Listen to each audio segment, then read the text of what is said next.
Thank you for tuning in. My name is Ammar Mango.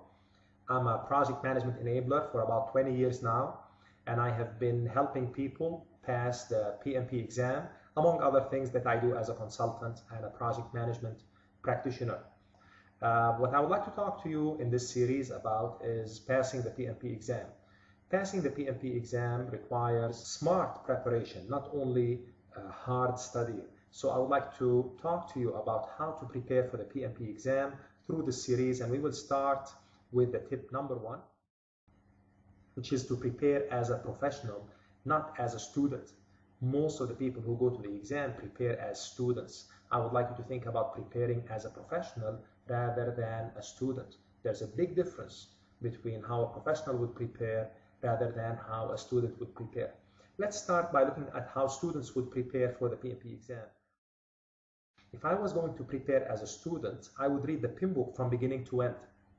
Even though many advise you to do that, I do not think this is the best way to pass the PMP.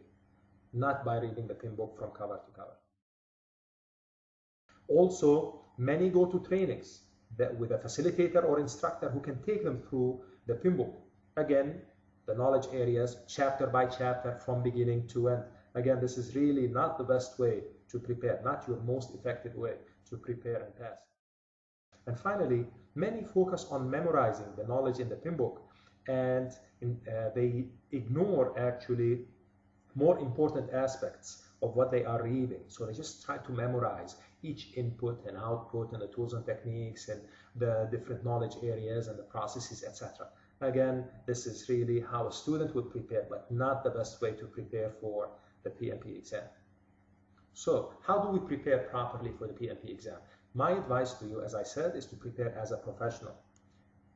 How would a professional prepare? First of all, a professional would learn how to apply the PIM book on projects. So I want you to imagine that you are looking at the PIM book not to pass the PMP exam, but to learn how to apply what's in the PIM book, the best practices in the PIM book to your projects. Remember, the exam focuses on your ability to apply the PIM book knowledge, not your ability to memorize it. So memorizing it will not do you any good, especially in most of the exam questions, which are actually situational questions, not knowledge questions.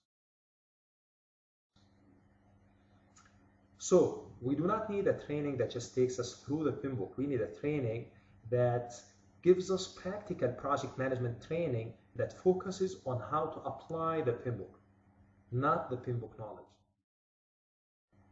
Also, we need to understand the value, but not memorize the processes in the PIM book. So for every process, we need to think about what value does this bring. If I miss this process on one of my projects, what would I miss? If I do not have certain inputs that the PIM book talks about, what do I miss? What are the risks I'm taking? What's the value of the output that I will get out of this process or that process? How can this tool help me do this process in an effective fashion? This is tip number 1 on how to prepare for and pass the PMP exam on your first try. I hope you join me on tip number 2.